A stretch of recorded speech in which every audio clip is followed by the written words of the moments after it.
নমস্কাৰ বন্ধুসকল, মই এটা বিশেষ ভিডিঅ' বনোৱাৰ উদ্দেশ্যে মই আজি আপোনালোকৰ মাজত আহিছোঁ আৰু মোৰ ভিডিঅ'টো আপোনালোকে স্কিপ কৰি নাচাব। যদি স্কিপ কৰি চাই কাইলৈ আপোনালোকৰ পৰিবাৰৰ যিকোনো সদস্য প্ৰাণ হেৰুৱাব পাৰে যদি সেইজন সৎ ব্যক্তি হয়, উচিত কথাত মাত মাতা হয়।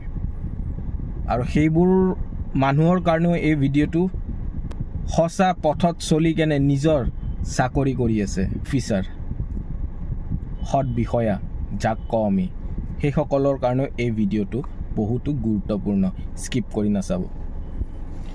আত্মহত্যাৰ ওপৰত মই কিছুমান কথা ক'বলৈ যাই আছোঁ আজি, যে মানুহে আজিৰ সময়ত আত্মহত্যা কিয় কৰি আছে, কিবা সৎ কথাত মাত মাতিলে এনেকুৱা কি কাৰণ আহি পৰে যে মানুহজনে ছুইচাইড কৰে, মই তাৰে ওপৰতে ক'বলৈ যাই আছোঁ।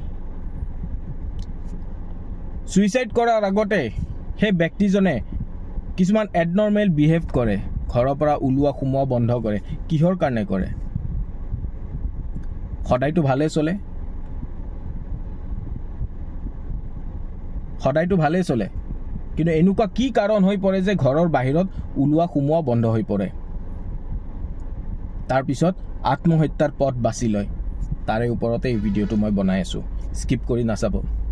আজিৰ সময়ত সৎ ব্যক্তি কেইজনহে আপোনাৰ আত্মহত্যা কৰি আছে। এজন সৎ ব্যক্তিয়ে উচিত কথাত মাত মাতিব জানে যদি সেই সৎ ব্যক্তিজনে, উচিত কথাত মাত মাতা মানুহজনে ছুইচাইড কেতিয়াবা কৰিব পাৰে নেকি? আপুনি ভাবিব পাৰে এই কথাষাৰ? কেতিয়াবা আপোনালোকে এই অনুভৱ কৰিছেনে? এজন সৎ ব্যক্তিয়ে কেতিয়াবা যেতিয়া উচিত কথাত মাত মাতে, সেই উচিত কথাত বা কাৰাপশ্যন ধৰাত কেছত যদি মাত মাতাৰ পিছত যদি ছুইচাইড কৰে, কাৰণ এজন কাৰাপশ্যন ধৰা মানুহ এজন বা সৎ কথাত মাত মাতা মানুহ এজনে কেতিয়াও ছুইচাইড কৰিব নোৱাৰে।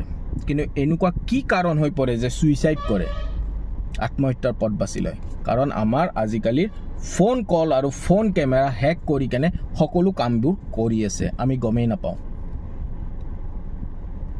আপোনাৰ মোৰ সকলোৰে ফোন কল আৰু ফোন কেমেৰা হেক কৰি ৰাখিব পাৰে। ফোনৰ ওচৰত আমি কি কৰি আছোঁ, কি কৰা নাই, সেই সকল ব্যক্তিয়ে সম্পূৰ্ণৰূপে আপোনাক চাই থাকিব পাৰে। আমি ভাবোঁ এটা মোবাইল কিনাৰ পিছত আমি সকলোৱে ভাবোঁ যে মোবাইল কেমেৰা কি কৰিব পাৰে, এইটোতো প্ৰাইভেটে, মই মোৰ লগত আছে যিহেতু মোক কোনে চাব পাৰে। নহয়, ভুল কথা। সম্পূৰ্ণৰূপে আপোনাক চাই আছে মোবাইলৰ কেমেৰাৰে, এটা ডিভাইচেৰে। মোৰ লগত হৈছেতো, মই সেইকাৰণে গম পাওঁ। আজি মই অসমবাসীৰ ওচৰত এই বস্তুটো বিলাই দিব বিচাৰিছোঁ। মোৰ পিছফালে আজি মানুহ পৰি আছে, মোৰ কথাটো যাতে কোনো বিশ্বাস নকৰে তাৰ কাৰণে এটা টিম বনাই দিছে, যাতে মোৰ কথা কোনো বিশ্বাস নকৰে। মই এজন মেণ্টেলি বহুত